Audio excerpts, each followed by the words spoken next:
Tratamiento y masaje para dolor de cadera. Me han preguntado muchísimo por este tipo de tratamiento y también por varios. Por eso dije yo, mejor vamos a hacer una investigación, qué es lo que es más necesario, de acuerdo a la cantidad de compañeros que digan si este o este otro, lo vamos a hacer. El masaje para piedras cansadas también lo voy a hacer, pero no lo voy a hacer ahora, lo vamos a hacer más adelante, ¿ya? Vamos a esperar 1 o 2 semanas, pero lo vamos a hacer, así que no se preocupen. Pero ganó masaje para cadera. Ahí tenemos muchos pacientes con dolor de cadera, inclusive muchas veces nosotros estamos con dolor de cadera y no sabemos por qué puede producirse, sobre todo cuando no hemos ido a ver al doctor, pero también podemos alivianar o podemos bajar un poco el dolor y la inflamación que tengamos. Y eso es lo mejor de todo. Con ejercicios que podemos hacer en casa, o podemos hacerle ejercicios a nuestros pacientes. Yo hace poco hice una máster de ejercicios para dolor de cadera y correspondía entregarles un masaje para que ustedes lo vieran, ¿ya?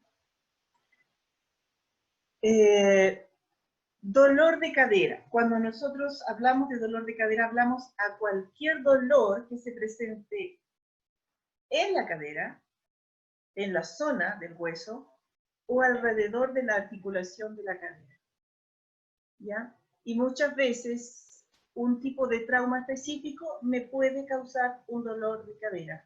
Y entre eso podemos contar una tendinitis, podemos contar una mala postura, por una lesión causada incluso en el tobillo, que me va a generar un dolor de cadera. Estos son los dolores que son como reflexológicos. Tengo el problema en el pie, pero por mi mala postura, por la mala pisada, empecé a generarme un dolor de cadera. Entonces, cualquier dolor que se presente en o alrededor de la articulación de la cadera, lo podemos tratar con este tipo de masaje, ¿ya? Así que no se enfoquen solamente, ay, si me duele el hueso de la cadera, hago el masaje. No, porque es cualquier dolor que esté alrededor de la articulación de la cadera. ¿Ya? Aquí hablo de la columna, aquí hablo de la zona de la pierna, aquí hablo de la zona facialata, hablo la zona de los músculos que están conectados con la cadera, ¿ya? Todo lo que tenga que ver alrededor de la articulación de la cadera, ¿ya? Entonces, abrimos un poquito más la capacidad del masaje, no es tan limitado. Las causas más comunes para el dolor de cadera, aquí tenemos varias, puede ser causado, una, por problemas en los huesos o en el cartílago de la cadera. Y aquí vamos a ver varias. Las fracturas de la cadera es muy común, sobre todo para pacientes que ya son mayores, son abuelitos, son ancianitos, ¿ya? Y esto puede causar un dolor repentino, puede causar un dolor agudo en la cadera. Y puede ser una lesión que sea grave y me puede causar grandes problemas cuando tengo una fractura en la cadera. Puede ser por una caída, puede ser por un movimiento brusco, sobre todo cuando son personas ya de tercera edad. También las fracturas de cadera son más comunes a medida que, como vamos envejeciendo, los huesitos son más débiles, ¿ya? Y por lo mismo, como les explico, es más probable que al ser más débiles van a ser más susceptibles a tener un dolor, a tener una inflamación o a tener un daño. También puede producirse un dolor de cadera por una infección a los huesos o las articulaciones. Y aquí vamos a hablar de una patología específica, ¿ya? La osteonecrosis en la cadera es común en algunas personas, no se dan cuenta porque comienza por una infección y después ya no saben qué pasó con su cadera, ¿ya? Que es la osteonecrosis es la necrosis, como el resultado de suministro de sangre al hueso. Vamos a silenciar el celular.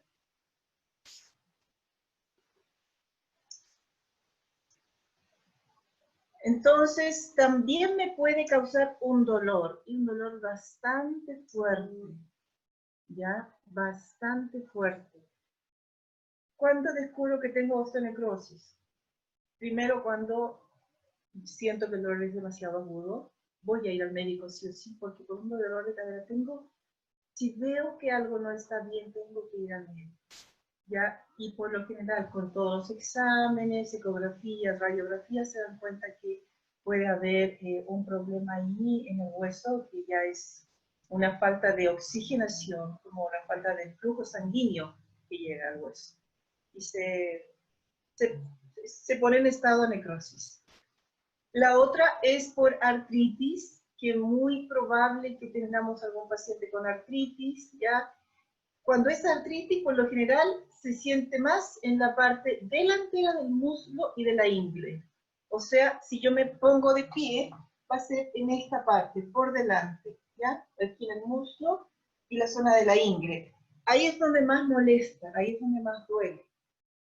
Y el famoso pinzamiento femoroacetabular, ¿ya? Que aquí tenemos, puse una fotito para que pudieran entender, hay dos tipos. Tenemos el tipo Pinker y el tipo Cam. El tipo Pinker o Pincer, ¿ya? Es cuando el hueso de la cadera, de la zona de la cadera, es el que empieza a desfigurarse y me produce un daño. Y el tipo CAM es cuando el hueso del fémur es el que empieza a dañarse, ya a desfigurarse y me va a producir esto. El pinzamiento es como un pellizcón en la zona de la articulación. Ya es un daño de pellizcón. Eso es lo que le digo yo, es como que te apretan algo y el hueso está dañado y te raspa. Te raspa. En el fondo es eso. Que es el crecimiento anormal alrededor de la cadera y es un precursor de la artritis de cadera. O sea, fácilmente un paciente podría tener un pinzamiento femoroacetabular antes de generársele una artritis, ¿ya? Y el dolor va a ser exactamente el mismo y no necesariamente se va a dar cuenta que lo tiene. Cuando esto ocurre, cuando está en un estado ya muy desgastado, ya cuando este crecimiento anormal que se produjo, por ejemplo, en la zona de la cadera, no en el fémur, en la cadera, lo encuentran los médicos, se dan cuenta por exámenes que hacen específicamente al hueso, hay una corrección, se puede corregir ahí, se puede operar. Si me preguntan, profe, los pinzamientos, ¿yo los puedo tratar con el mismo masaje? Los puede tratar sin ningún problema. Todas las complicaciones que yo estoy poniendo acá son las que ustedes pueden tratar con este masaje. ¿Ya?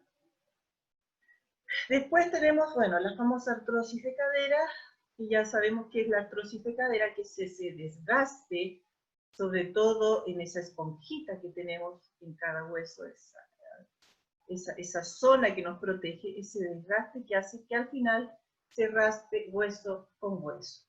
¿Ya? Esa es la artrosis. La bursitis, podemos tener una bursitis de cadera, ¿ya? ¿Cómo me doy cuenta que estoy con una bursitis o empezando con una bursitis? Tengo un dolor cuando me levanto de la silla, en esa zona, cuando camino, siento como algo extraño, cuando voy a subir las escaleras, cuando conduzco, cuando ya mi dolor de cadera al movimiento y estoy conduciendo mi auto se agudiza el dolor, tengo que poner un poquito más de cuidado, tengo que parar las antenas y tengo que decir, no, tengo que ir a ver al médico porque puedo estar con una bursitis. ¿Ya?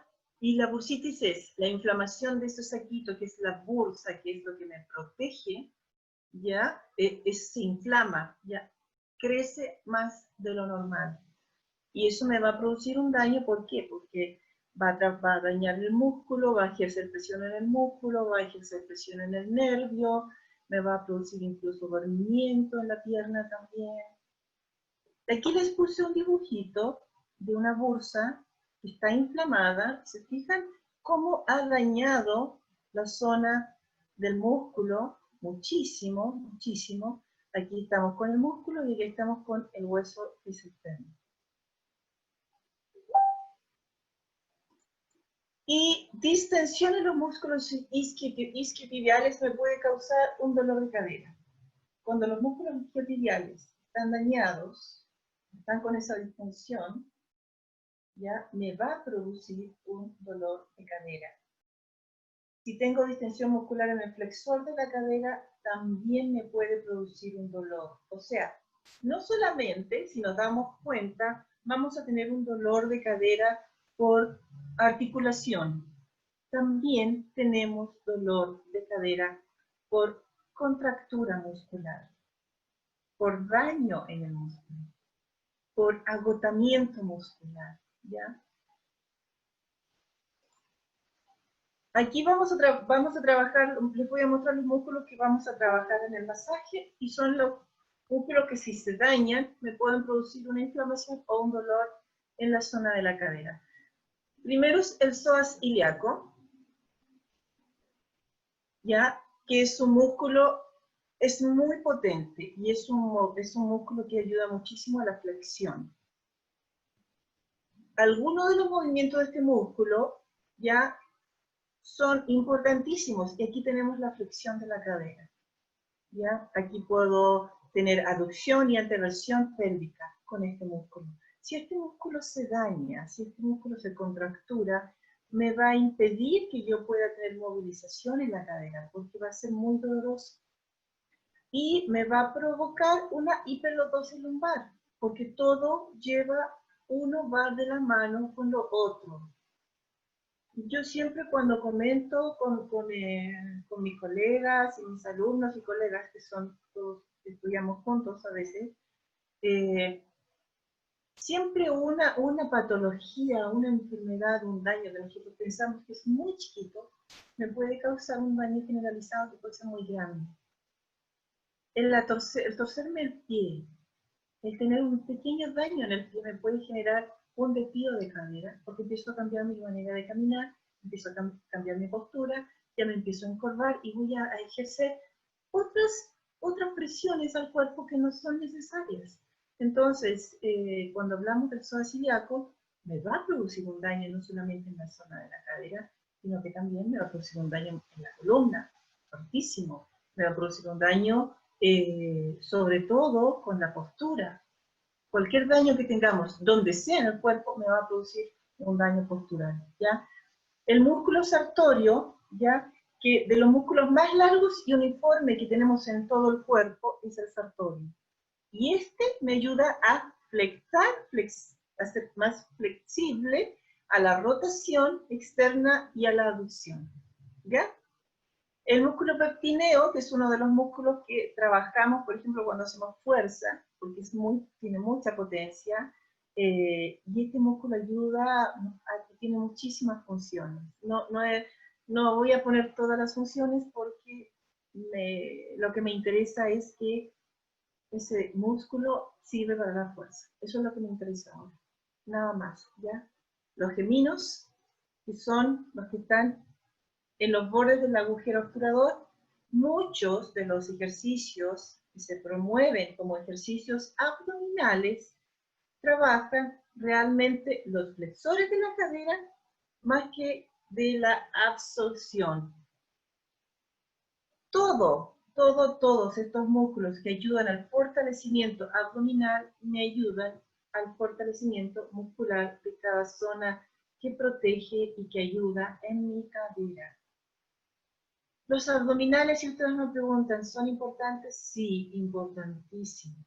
Tanto para un paciente que está con un daño agudo, como un paciente que está con un daño comenzando, como ya tiene un daño a nivel medio.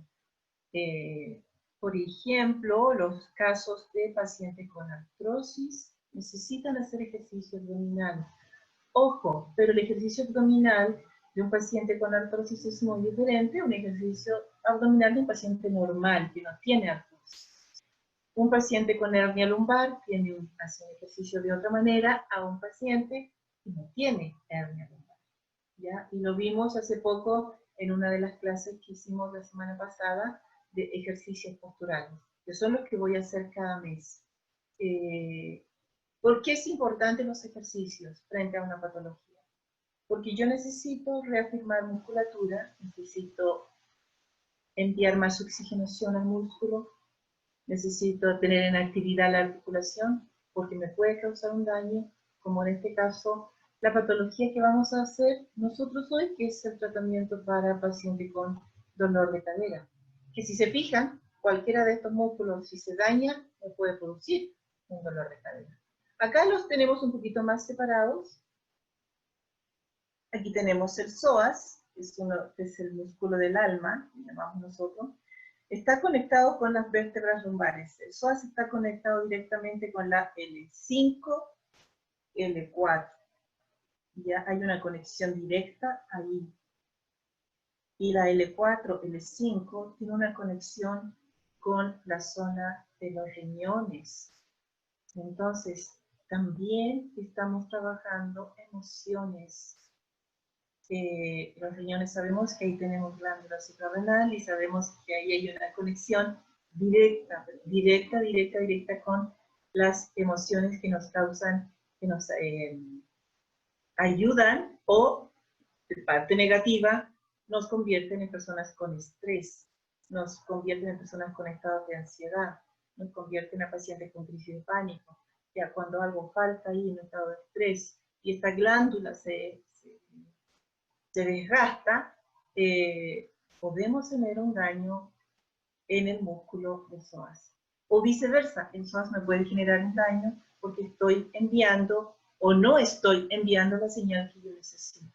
Cuando un músculo, para que puedan entenderme un poquito mejor, cuando un músculo se contrae, se comprime, se daña, sufre un desgarro, ¿ya? Lo que sucede es que dañamos la conexión nerviosa que tenemos con el órgano que está conectado a ese músculo, porque todos los nervios pasan por en medio también de nuestra zona muscular. Ahí tenemos nervios, tenemos arterias, es una conexión maravillosamente divina de la creación. Entonces, cuando estamos con algún, por ejemplo, caso de estrés, o tengo una lesión, por ejemplo, en el psoas, también voy a inhibir un poco la conexión que está directa con la glándula suprarrenal. Voy a tener problemas seguramente con la zona lumbar, me va a doler muchísimo porque hay una conexión directa, ¿ya? Tenemos la zona del tensor de la fascia lata, que es un músculo muy difícil de tratar, pero ya aprendiendo una buena técnica de tratamiento de fascia lata, podemos lograr muchísimas cosas, sobre todo para un paciente con dolor de cadera. Y aquí tenemos una conexión con los órganos genitales. Tenemos una conexión ahí muy potente. Tenemos el tensor de la fascia lata, que este tensor, si ustedes se dan cuenta, tiene muchísima fascia. Todo lo que es blanco es fascia. ¿Ya? Este tensor, al tener mucha fascia, hay mucha adherencia. Si yo no trabajo con ejercicios, o si hago ejercicios de manera brusca, no lo sé hacer, no soy guiado con un ejercicio, puedo causar un daño al tensor. Si causamos daño al tensor de la fascia lata, vamos a tener problemas grandísimos en la cadera, incluso en la rodilla, Y eso puede generarme un dolor y un daño hasta la punta de mi dedito gordo, en el pie. ¿Ya? Todos sabemos que la fascia es súper importante dentro del cuerpo, porque la fascia recubre todo. Órganos internos, recubre órganos huecos, recubre todo, arterias, huesos, todo. Entonces, cuando hay un apego demasiado grande en la zona de la fascia, en cualquiera de los lugares donde tengamos interno en nuestro cuerpo o la zona muscular, nos puede causar un daño tan grande que podemos tener hasta una enfermedad que puede llegar a ser crónica cuando no saben cómo tratarlo. ¿Ya? La fascia dicen que es la reina de nuestro cuerpo, se le llama la reina del cuerpo. ¿Por qué? Porque cuando yo hablo de fascia, me apasiona este tema y vamos a hacerlo ahora un poquito por el tema de porque vamos a liberar fascia también en el masaje. Yo les explico a mis compañeros, les explico a todos, porque me dicen, ¿cómo entiendo lo que es fascia? ¿Cómo se apega la fascia? Porque no entienden cómo la fascia puede llegar a pegarse. Entonces yo les digo, miren, imaginémonos algo muy fácil. Me imagino que tengo un estante vacío, ¿ya? Un vaso, lo que quieran ustedes imaginarse, no sé, un balde, y empecemos a llenarlo completamente de emociones restringidas. Hablamos de emociones que son negativas para nosotros. Empecemos a llenarlo. Esto no demora en un día. En un día yo no lleno un estanque vacío. Yo lo voy llenando con el paso del tiempo, ¿ya? De a uno por uno. Una emoción al día, otra emoción, y así sucesivamente. Los estados de estrés me causan este llenado a este estanque vacío. Cuando este estanque vacío está lleno, le vamos a poner el nombre de dermatoma, ¿ya? Y el dermatoma es esa adherencia, esa fascia que nosotros tenemos, que al estar llenita se inflama, crece, presiona y comprime lo que está recubriendo. Y cuando ya empiezo a comprimir lo que estoy recubriendo yo como fascia, porque ya me llené de todas esas emociones, voy a empezar a causar un daño. Si es un nervio, voy a causar poca movilidad, va a haber poca irrigación sanguínea, voy a producir inflamaciones, y aparte de todo eso que yo les digo, y son muchas consecuencias más, voy a empezar a generar un dolor. ¿Ya? Por lo general, cuando nosotros liberamos fascia, como lo vamos a hacer en el masaje en el día de hoy, liberamos fascia que ha estado por mucho tiempo tratando de apegarse, como que se comprimió, pero estuvo mucho tiempo. Entonces, cuando logramos liberar esa fascia, va a pasar mucho tiempo más antes de que el paciente nuevamente vuelva a recaer con el mismo dolor agudo que con el que llegó. No sé si logran entenderlo, ¿ya? Entonces, si logran entender un poquito, me gustaría que pudieran ponerme así como dedito para arriba, algunos los que puedo ver, para que ustedes entiendan. Entonces, es tan importante despegar fascia en un masaje, importantísimo, importantísimo. Sobre todo cuando tratamos con pacientes con traumas severos, con dolor. Traten de aplicar una técnica de liberación de fascia. Hay varias, hay muchas, pero apliquen la que sea más cómoda para ustedes. Pero háganlo porque eso va a ayudar muchísimo. ¿Ya? Ok. ¿Todos estamos contentos?